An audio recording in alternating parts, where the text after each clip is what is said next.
Everyone, good morning, सुप्रभात। कैसे हैं आप सब? उम्मीद है आप सब ठीक होंगे, स्वस्थ होंगे और बिल्कुल मस्त होंगे। तो मैं भी बिल्कुल ठीक हूँ। सुबह सुबह आज मैंने ब्रेकफास्ट कर लिया है, नहा धोकर मैं फ्रेश हो गई हूँ और एकदम रेडी हो गई हूँ बिंदी लगाकर। पर मैंने टी शर्ट अपने हस्बैंड का ही पहना है। तो आज मैंने सोचा क्यों ना मैं आप लोगों को स्टिचिंग से रिलेटेड कोई आपको वीडियो बना के दूं, क्योंकि कितने टाइम से बोल रहे थे कोई कमेंट में कि आप स्टिचिंग का कुछ बनाओ ना, ताकि हम जो इंटरेस्टेड लोग हैं वो लोग सीखे और देखें। तब जितना हो सकता है मैं डिटेल में बताने की कोशिश करूंगी। लेकिन मैं कुर्ता नहीं बना रही हूँ आज। मेरे पास ना ये साड़ी है। ये साड़ी आपने बहुत रीलों में देखी होगी, मैंने इसमें बहुत सारे रील्स बनाए हैं। ये मेरी प्लेन साड़ी है जो मैंने बहुत पहले मीशो से ऑर्डर किया था या फ्लिपकार्ट से, मुझे याद नहीं है। जब हम पंजाब में थे उस टाइम मैंने ये साड़ी ऑर्डर की थी ऑनलाइन। तो ये इसकी क्वालिटी जो जॉर्जेट है ना, ये बहुत सुंदर क्वालिटी है। तो मुझे लगा क्यों ना रेड कलर का फ्रॉक सूट बनाया जाए। मैं ये सिल ही रही हूँ तो मैं क्यों ना वीडियो भी बना लूँ, आप लोग भी देख लोगे थोड़ा बहुत, और जिन्हें इंटरेस्ट होगा वो लोग सीखेंगे, बनाएंगे अपने लिए। और स्पेशल कपड़ा लेने से अच्छा है जो हमारे पास बचे हुए कपड़े हैं मैं उसी का बना लूँ। ये मैंने पहना है काफ़ी बार। अभी साड़ियों को हम क्या कर सकते हैं ना, रखे ही रहता है। तो इससे अच्छा है कि हम इसको कहीं यूज़ कर लें। इसके लिए हमें एक अस्तर की ज़रूरत पड़ेगी सबसे पहले, क्योंकि ये साड़ी जॉर्जेट की है तो अंदर से पतला होता है और कभी भी फ्रॉक सूट बनाते समय अस्तर लगाना ही पड़ता है, तो थोड़ा हैवी लगता है। मैंने बहुत पहले एक रेड कलर का मैंने कुर्ते के लिए वो मीटर के हिसाब से कपड़ा लाया था, वो रखा ही है।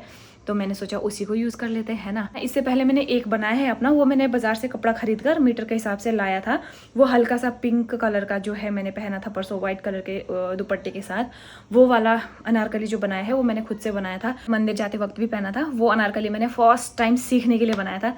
फिर मैंने सोचा चलो ये अगर ख़राब भी हो जाएगा तो दुख नहीं होगा मुझे, क्योंकि इसको मैंने पहले भी यूज़ कर लिया है। अभी ये मेरे पास बचा हुआ है तो इसी का मैं बना लेती हूँ, और अगर अच्छा बनेगा तो मेरे पहनने के काम आ जाएगा। तो सबसे पहले मैंने लिया है अस्तर, जो मुझे चाहिए होगा अपर बॉडी के लिए जो हम सिलते हैं वो, क्योंकि फ्रॉक सूट में 15 इंच का हमें एक ब्लाउज़ की तरह पीस कट करना होता है। उसमें हमें जॉइंट करने होते हैं लोअर पार्ट का, जो हम लोग फ्लेयर डाल के बनाते हैं। इसको मैं ले रही हूँ 15 इंच। आप 14 भी ले सकते हो, आपको जितनी लंबाई पसंद है उस हिसाब से ले लेना। अपने जो नाप है कमर के नाप का चौथा हिस्सा डिवाइड करके ले लेंगे।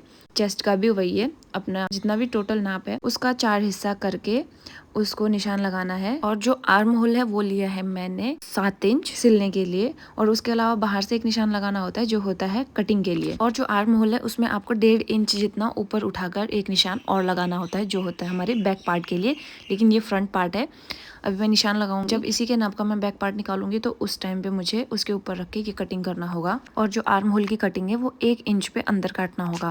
तो कपड़े के ऊपर इस कटे हुए पीस को रख के मैं उसी नाप पे कटिंग कर लूंगी, और जो फ्रंट वाले पार्ट में है उसी का निशान मैं बैक पार्ट में भी लगा दूंगी। और ये देख सकते हो मैंने 1 इंच अंदर काट लिया है। ये कैमरा थोड़ा गलत एंगल में हो गया था, उसके लिए सॉरी। और ऊपर तीरा से हमें बीचों बीच में 9.5 इंच पे एक निशान लगाना होगा।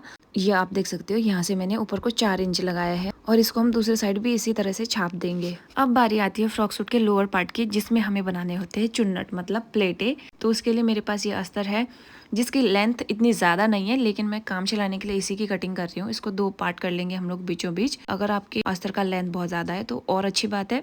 मेरे पास ये बचा हुआ कपड़ा है तो मैं इसी से काम चला रही हूँ। अब आती है साड़ी की बारी, जो मेन कपड़ा है हमारा। अभी तक हम अस्तर की कटिंग कर रहे थे, तो इसको काटने के लिए कुछ जादू लगाने की ज़रूरत नहीं है। और इसको आपने जो अस्तर काटा है उसको उसी कपड़े के ऊपर बिठाना है जिसकी आप फ्रॉक बनाना चाहते हो या कोई ड्रेस बनाना चाहते हो। जैसे कि मैं ये साड़ी का कपड़ा ले रही हूँ तो उसके ऊपर आप रख के, वैसे डबल फोल्ड करके भी आप ले सकते हो, आपकी जैसी इच्छा हो। तो ऐसे थोड़ा इजी रहेगा, तो आप लोग ऐसे ही कपड़ा बिठा के कटिंग कर लेना और आल पिन से सेट कर लेना, ताकि इधर उधर खिसके ना और उल्टे सुल्टे का आपको पता चल जाए। अब बारी आती है स्लीव्स की, मतलब बाजू। तो 4 फोल्ड करके मैंने ये कपड़ा ले लिया है, और इसमें मैंने लगाया है निशान जितना मुझे बाजू का लेंथ चाहिए होगा। आर्म होल में मैंने 9 इंच लिया है, और जो आगे कलाई में है वो मैंने 4.5 इंच लिया है, क्योंकि मेरे हाथ का साइज इतना ही है। अगर आपका ज़्यादा है तो आप उसको 2 पार्ट करके लेना, क्योंकि स्लीव में सिर्फ 2 पार्ट करके लेना होता है। हमें बॉडी के लिए 4 भाग करने होते हैं, और जो बाजू है उसमें सिर्फ 2 भाग करने होते हैं अपनी नाप के। तो अभी मैंने ले लिया है 4 फोल्ड करके लोअर पार्ट के लिए जो बनेगा फ्रॉक सूट। टोटल जितनी लेंथ है उसमें से 15 इंच माइनस करना है, मतलब घटा देना है। जो हमने अलग से वो पीस कटिंग किया है वो 15-16 इंच है। जितना भी वो कपड़ा लिया उसको माइनस करके आपने लोअर पार्ट में जो चुन्नट बनेंगे, हमारे प्लेट बैठेगी, उसकी कटिंग करनी है। और उसके अलावा आपने 1 इंच एक्स्ट्रा रखना है, क्योंकि फोल्डिंग में जाता है। कटिंग हमारी इजीली हो जाती है। इसके बाद आती है सिलने की बारी। सबसे पहले हम जो अस्तर और मेन कपड़ा है उसको अटैच करेंगे एक साथ में। तो आप देख सकते हो मैंने सिलना शुरू कर दिया है। फ्रंट और बैक पार्ट दोनों को इसी तरह से सिलकर रेडी कर देना है, मतलब अस्तर और कपड़े को। फिर बारी आती है गले की, मतलब नेक डिज़ाइन जो मैंने बनाया है वी शेप में। तो उसके लिए मेरे पास बहुत पुराना एक कपड़ा था जो मैंने बहुत पहले एक सूट सिला था, तो उसका टुकड़ा बच गया था तो मैंने रखा था, वो मुझे आज काम आया। तो बहुत सी चीज़ें ऐसी होती है जो हमें कहीं पे भी काम आ सकती है। तो उसको मैंने कटिंग करके सेट कर लिया है आलपिन से, और हम जैसे हमारा नेक का डिज़ाइन है उसी डिज़ाइन में हमें सिलाई करनी है, और जो एक्स्ट्रा कपड़ा है उसे बाहर से कटिंग कर देना है। और इस बात का भी ध्यान रखना है कि हमारा अंदर का जो कपड़ा है वो ना कटे, सिर्फ बाहर का जो एक्स्ट्रा हमने गले के लिए बिठाया है वो कपड़ा कटे, क्योंकि कई बार ऐसा हो जाता है अंदर का कपड़ा भी कट जाता है। उसके बाद हमें अंदर साइड में छोटे छोटे कट्स लगाने होते हैं ताकि हम इस कपड़े को फोल्ड करें तो ज़्यादा मतलब टेढ़ा मेढ़ा ना हो और मोटा ना दिखे। कट लगाएंगे तो ईजिली हम इस कपड़े को मोड़कर उसमें एक सिलाई लगा सकते हैं। तो यहाँ पे देख सकते हो गला लगभग रेडी हो चुका है। अभी इसमें तुरपन करना बाकी है, क्योंकि मैंने तुरपाई वाला बनाया है, वो हाथ से करना होगा तो वो लास्ट में होगा। और अभी हमें अटैच कर देने हैं दोनों पार्ट, फ्रंट और बैक के दोनों एक साथ में, मतलब तीरा शोल्डर जो होता है उसको जोड़ देना है एक साथ दोनों को। तो आप देखना मैं किस तरह से जोड़ रही हूँ। वैसे तो सिलने के बहुत सारे तरीके हैं, आप कहीं भी देख सकते हो, लेकिन मुझे लगा मैं वैसे बोर हो रही हूँ, आप लोगों को भी बता देती हूँ, मैं सिल ही रही हूँ। इसके बाद बाजू का जो कलाई वाला पार्ट है जो फ्रंट में आता है उसको फोल्ड करके सिलाई मार देनी है, क्योंकि फ्रंट में आपको पता ही है फोल्ड होता है थोड़ा सा कपड़ा, तो हल्का सा जितना आपने फोल्डिंग के लिए छोड़ा है उसको नाप कर आपने फोल्ड कर लेना है बाजुओं को। इसके बाद शुरू होती है असली कहानी। तो यहाँ पे हमें जो अस्तर का पार्ट है इसमें हमें प्लेटें बनानी है, वो और मेन कपड़ा एक साथ रख के प्लेट बनानी है अच्छे से। मतलब आप लोग थोड़ा टाइम लगा लेना, लेकिन ये प्लेट्स जो है अच्छे से बना लेना। तो हल्का हल्का कपड़ा लेके हमें इकट्ठा करना होता है, और जो मशीन का पैर है इसके नीचे रख देना होता है, और उसके बाद सिलाई लगानी होती है। तो जैसे मैं कर रही हूँ, देख रहे हो आप, छोटा छोटा प्लेट बना के डाल रही हूँ मैं। और मेरे पास सबसे बड़ी दिक्कत क्या है कि जो मेरा अस्तर का कपड़ा है वो छोटा है, वो कम है, और जो साड़ी का कपड़ा है वो बहुत ज़्यादा है। तो इसीलिए मुझे एडजस्ट करना पड़ेगा कपड़े को और अस्तर को एक साथ में प्लेट बनाकर, वरना फिर फ्रॉक सूट में बहुत कम घेर आएगा। तो प्लेट्स आप लोग अपने हिसाब से बिठा सकते हो। अगर आपको चौड़ी चौड़ी प्लेटें अच्छी लगती है तो आप थोड़ा ज़्यादा कपड़ा उठाकर फोल्ड करना, अगर आपको बारीक प्लेट पसंद है तो आप हल्का सा कपड़ा उठाकर फोल्ड करना। तो ऐसे ही करके हमें दोनों पल्ले में प्लेट डाल लेनी है, एक फ्रंट वाला और एक बैक वाला। उसके बाद फिर हमने जो चुन्नट वाला मतलब प्लेट वाला कपड़ा सिला है उसको अटैच करना होगा अपने अपर वाले पार्ट में, जो हमने पहले कटिंग करके सिला हुआ है उसको एक साथ जोड़ना होता है, और आपको कपड़ा बराबर बिठाना होता है। अंदर से भी आपको बार बार उठाकर देखना पड़ेगा कि अंदर का जो मेन कपड़ा है वो दब ना रहा हो सिलाई में। कई बार ऐसा होता है अंदर का कपड़ा भी दब जाता है सिलाई में, वो बाद में पता चलता है, तो मेहनत बर्बाद हो जाती है। तो आप बार बार उठाकर ये देखना कि कपड़ा ना दबे। तो दोनों पार्ट सिलने के बाद हमें बाजू देखना है, और बाजू का निशान जो आर्म होल का आप लोगे तो वो इस तरीके से ले सकते हो आप। वैसे इंच टेप से नाप कर भी ले सकते हो, लेकिन ऐसे लोगे तो थोड़ा इजी होगा। तो आपको एक एक इंच में उंगली रखकर दबाना है कि कितना आपका कपड़ा दब सकता है, उस हिसाब से आप आर्म होल में निशान लगा लेना। वैसे तो निशान लगाया होता है, फिर भी सिलते वक्त इधर उधर हो जाता है, नापना बहुत ज़रूरी होता है। तो कुछ इस तरीके से आपको बाजू की सिलाई लगा देनी है। और ये छोटा सा टुकड़ा जो मैंने काटा है ये है आई बटन के लिए, क्योंकि आई बटन हम लगाते ही हैं, तो उसके लिए हमें छोटा सा कपड़ा लेकर फोल्ड करके सिलाई कर देनी है, जो हम बाजू जोड़ते वक्त लगाएंगे। तो बाजुओं को सिलने के बाद हमें ये देखना है कि अंदर साइड को कटा हुआ हिस्सा जो है वो कौन सा है। बाजू को सुलटा करके हमें गले की साइड से अंदर डालना होता है और आर्म होल की साइड से बाहर निकालना है। उसके बाद जो हमने सिलाई की है उन दोनों सिलाई को मिलाकर हल्का सा कपड़ा जो एक्स्ट्रा होता है उसको घुमाकर अंदर साइड को दबाना है, और जो आर्म होल है उसकी सिलाई लगा देनी है एक एक पैर मतलब मशीन का जो पैर होता है उसके पैर के साइड में आप रख के सिलाई लगा सकते हो। तो बाजू को जोड़ते जोड़ते जब आप तीरा की साइड में पहुंचते हो, मतलब शोल्डर की साइड में, तो आपको ये आई बटन का छोटा सा टुकड़ा उसमें सिल देना होता है अटैच करके। ये देख सकते हो मैंने 2 पार्ट कर लिए हैं क्योंकि दोनों कंधों में चाहिए होगा। इसके बाद लास्ट जो हमारा आता है वो है ये जो है हमारी फिटिंग की सिलाई। तो आपको इसमें भी बहुत ध्यानपूर्वक सिलना पड़ेगा, क्योंकि अंदर का कपड़ा बिल्कुल नहीं दबना चाहिए, नहीं तो अच्छा नहीं दिखता है।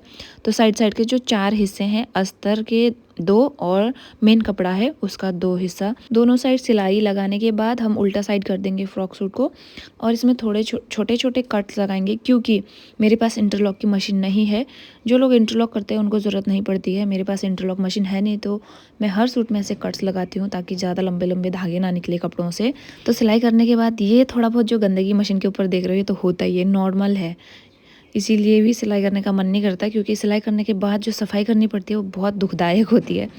तो लास्ट में हम गले की तुरपाई कर लेंगे, क्योंकि हमने तुरपाई के लिए छोड़ा था फ्रंट और बैक पार्ट में। छोटी सी तुरपन की सुई लेके अच्छे से तुरपाई करनी है एकदम सफाई के साथ, ताकि हमारा जो धागा है वो बाहर साइड में भी ना दिखे। और साथ साथ में दोनों साइड हम आई बटन भी लगा देंगे, जो बहुत ज़रूरी है। मेहनत करने के बाद, पूरा दिन लगाने के बाद ड्रेस रेडी हो गई है। तो ये है वो ड्रेस। अभी मैं इसको उल्टा कर देती हूँ। अभी ये उल्टा है, अभी भी सिलाया ना मैंने, इसको उल्टा नहीं करा है। मैं सुबह से लगी हूँ, सुबह मतलब इतने सुबह लगी नहीं, क्योंकि मेरे को सुबह ब्रेकफास्ट बनाते हुए खाते हुए लेट हो गया था। फिर उसके बाद दीदी लोग आए, उसके बाद मैं बैठी, तो इतना जल्दी तो नहीं हो पाया। पर शायद मैं 11:30 या 12:30 बजे के आसपास लगी होंगी, मतलब प्रॉपर सिलाई करने के लिए। तो कुछ इस तरीके का तैयार हुआ है फ्रॉक सूट। एक बार मैं आप लोगों को पहन के दिखा देती हूँ, ताकि मुझे भी पता चले कैसा बना है, फिटिंग वगैरह। तो इसको पहनते हैं। तो गाइस कुछ इस तरीके का बना है मेरा फ्रॉक सूट। आप लोग बताना कैसा बना है। अभी मैंने इसको ना थोड़ा लूज लूज बनाया है, क्योंकि मैं मोटी हो रही हूँ आजकल, तो मैं नहीं चाहती ज़्यादा टाइट हो। अगर मेरे को ऐसे लगेगा कि ये ज़्यादा लूज हो रहा है 1-2 दिन में, अगर मैं कमज़ोर हो गई, तो फिर मैं इसको हल्का सा ऐसे टाइट कर दूंगी। अगर मेरे को लगा कि मैं मोटी हो रही हूँ तो मैं इसको ऐसे रहने दूंगी। मैंने जानबूझ के थोड़ा लूज बनाया है, क्योंकि जो अंदर का कपड़ा है वो लीजी वीजी का है, तो उसके घटने के चांसेस ज़्यादा रहते हैं। तो मैं नहीं चाहती कि फिर मुझे दोबारा खोलना पड़े। तो इसकी इतनी लेंथ है, पता नहीं आप लोगों को दिख रही है या नहीं। तो बैक से कुछ ऐसा बनाया है मैंने सिंपल सा, और फ्रंट कुछ ऐसा है। बाजू मैंने बनाया है इतना, बाजू थोड़ा छोटा हो गया, मैं सोच रही थोड़ा यहाँ तक बनाऊँ, लेकिन ठीक है, जैसे चूड़ी वगैरह पहनूंगी तो ठीक आएगा। तो यही है, पर बहुत हैवी लग रहा है क्योंकि इसमें अंदर अस्तर डाला है ना मैंने। तो यही है, इसमें इतना आया है फ्लेयर। घूम के दिखाती हूँ एक बार। तो ये मैंने बस आसपास में कहीं जाते हम लोग तो उस टाइम के लिए बनाया है। इतना ज़्यादा डिज़ाइन नहीं डाला है, क्योंकि अपने काम में मेहनत करने का एनर्जी ही नहीं आता है, आलस आता है बहुत ज़्यादा। तो मैंने जितना हो सकता है उतना बनाया है। इसमें घेर काफ़ी है, क्योंकि ये साड़ी का है ना, तो जो इसमें फ्लेयर है वो काफ़ी आया है। पर हाँ, मैं इसमें डोरी लगाना चाह रही थी, पर मैंने नहीं लगाया क्योंकि मुझे आलस आ रहा था। तो वैसे मैंने ज़्यादा डीप नहीं बनाया है। अब इसमें प्रेस करने की ज़रूरत है, हल्की हल्की। मैंने प्रेस नहीं किया है, इसमें अच्छे से प्रेस कर देंगे, प्लेट अच्छे से बैठेगी। और ये गले का जो ये डिज़ाइन है इसमें भी प्रेस लगेगा, तो एकदम मस्त परफेक्ट बनेगा ये। फिलहाल ऐसे ही मैंने पहन लिया इसे ट्राई करने के लिए। तो यही था आज के लिए। कैसा लगा आप लोगों को बताना, मेरा ये फ्रॉक सूट कैसा लगा ज़रूर बताना। और इसके साथ मैंने वाइट दुपट्टा लाया है और वाइट लेगिंग्स मैं पहनूंगी। तो जब पहनूंगी तो आपको दिखा दूंगी बाद में गाइस। फिलहाल अभी तो काम आने वाला है नहीं ये, तो क्या पता, हो सकता है मैं घर लेके जाऊँ। आप लोगों को कैसा लगा वीडियो बताना ज़रूर। अगर आपको कुछ अच्छा लगा तो वो भी बताना, बुरा लगा तो वो भी बताना, कोई प्रॉब्लम नहीं है। तो फिलहाल मैं वॉकिंग पे चल जाती हूँ, क्योंकि सब लोग जा चुके हैं, शाम के 6 बज चुके हैं, लेकिन मैं वॉकिंग पे नहीं गई हूँ आज। तो वॉकिंग पे मैं हमेशा जाती हूँ, तो आज भी जाऊँगी। तो चलते हैं, कल मिलते हैं आपको। इस वीडियो को यहीं खत्म करते हैं, मिलते हैं नेक्स्ट ब्लॉग में। वीडियो पसंद आए तो लाइक शेयर एंड सब्सक्राइब और शेयर ज़रूर करना। तब तक bye bye and take care.